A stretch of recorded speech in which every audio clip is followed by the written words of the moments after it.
Hello అండి, welcome back to Mamata Sudhakar vlogs. ఈరోజైతే నేను ఒక మంచి రెసిపీతో మీ ముందుకు వచ్చానండి. అదేంటంటే మటన్ పికిల్ అండి.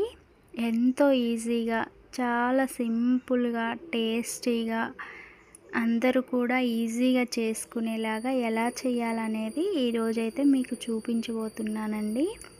వీడియోని ఎక్కడ కూడా స్కిప్ చేయకుండా ఫస్ట్ నుంచి లాస్ట్ వరకు చూస్తే మీకే అర్థమైపోతుంది ఎంత ఈజీగా చేసుకోవచ్చు ఈ పచ్చడి అనేది.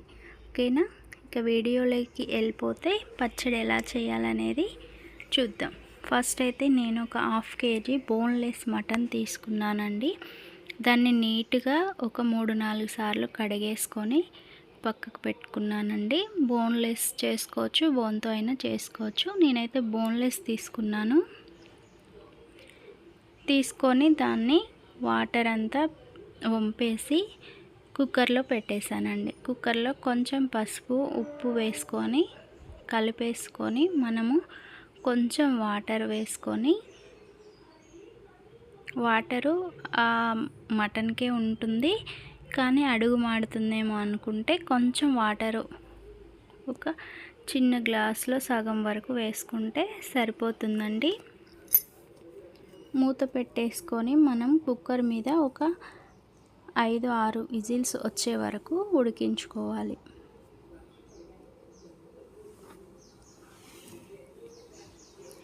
మటన్ ఉడికేలోపు మనం అందులో కావాల్సిన మసాలాను అయితే రెడీ చేసుకుందామండి.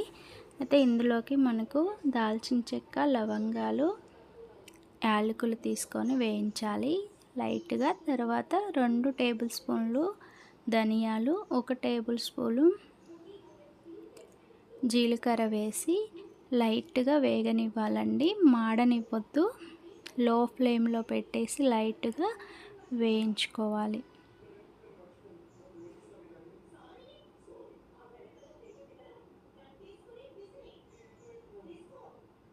తర్వాత 1 టేబుల్ స్పూను మెంతులు కూడా తీసుకొని వాటిని కూడా అన్నిటితో కలిపేసి లైట్గా వేగేలాగా వేయించుకొని ఇక తీసి పక్కన పెట్టాలి.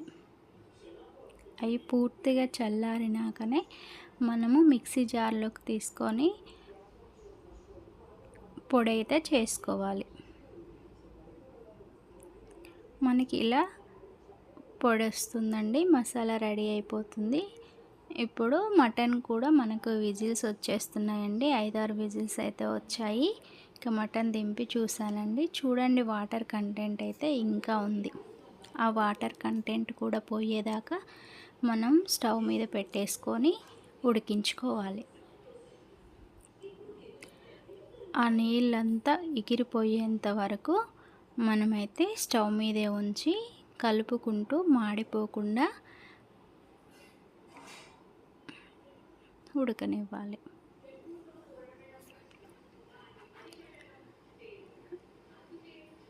వాటర్ అంతా ఎగిరిపోయాక పక్కన పెట్టేసేయాలి. తర్వాత మనము ఒక కళాయి తీసుకొని అందులోకి 1/2 kg మటన్ తీసుకున్నాను కదా, నేను ఇక్కడ 200 ml వరకు ఆయిల్ తీసుకున్నానండి. అది వేడయ్యాక మనం తీసి పక్కన పెట్టుకున్న మటన్ ముక్కలను అయితే వేసి మంచిగా వేయించుకోవాలి.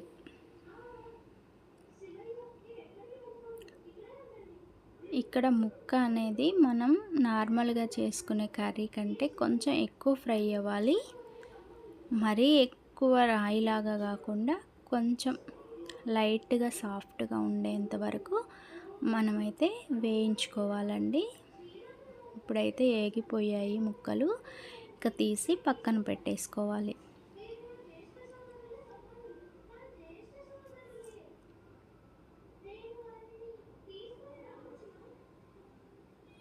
తర్వాత ఇదే ఆయిల్లోకి కొంచెం ఆవాలు, జీలకర్ర వేసుకొని వేయించాలి. తర్వాత 2 టేబుల్ స్పూన్ల వరకు అల్లం పడుతుందండి. అల్లం కూడా వేసి మంచిగా పచ్చి వాసన పోయేంత వరకు వేయించుకోవాలి. ఇక్కడ కారం, ఉప్పు ఎలా తీసుకోవాలంటే హాఫ్ కేజీ మటన్ కదా, నేనైతే 2 టేబుల్ స్పూన్లు plus half table spoon 2.5 table స్పూన్లు కారం తీసుకున్నాను, 2 టేబుల్ స్పూన్లు ఉప్పు తీసుకున్నానండి. పర్ఫెక్ట్గా సరిపోయాయి. వీటితో పాటు మనం ముందుగా రెడీ చేసి పెట్టుకున్న మసాలా పొడిని కూడా వేసి, కొంచెం స్పైస్ తక్కువ కావాలనుకుంటే కొంచెం తగ్గించేయండి పొడిని. అన్నీ కలిపి మంచిగా మిక్స్ చేయాలండి. అవన్నీ మంచిగా పచ్చివాసన పోయేంత వరకు ఆ వేడి నూనెలో వేయించుకొని, ఒక 2 రెడ్ చిల్లీస్ని కూడా తీసుకోండి, తాలింపులోకి బాగుంటుంది.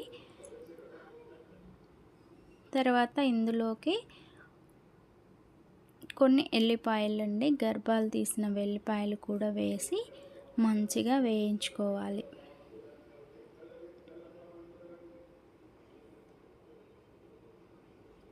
ఎల్లిపాయలతో పాటు కొద్దిగా కరేపాకు కూడా తీసుకొని అవన్నీ కూడా ఫ్రై అయ్యేంత వరకు వేయించుకోవాలి. ఆ నూనె వేడికి మనకు ఆ ఎల్లిపాయలు కానీ కరివేపాకు కానీ మంచిగా ఏగిపోతాయండి. తర్వాత మటన్ ముక్కల్ని కూడా అందులో వేసేసి కలిపేసుకోవాలి. ఒక 2 మినిట్స్ అలా కలిపేసి దింపి పక్కన పెట్టుకోవడమే. అంతే అండి, ఎంతో టేస్టీ అయిన మటన్ పికిల్ అయితే రెడీ అయిపోతుందండి. ఇక దించి పక్కన పెట్టుకున్న తర్వాత కొంచెం చల్లారనిచ్చి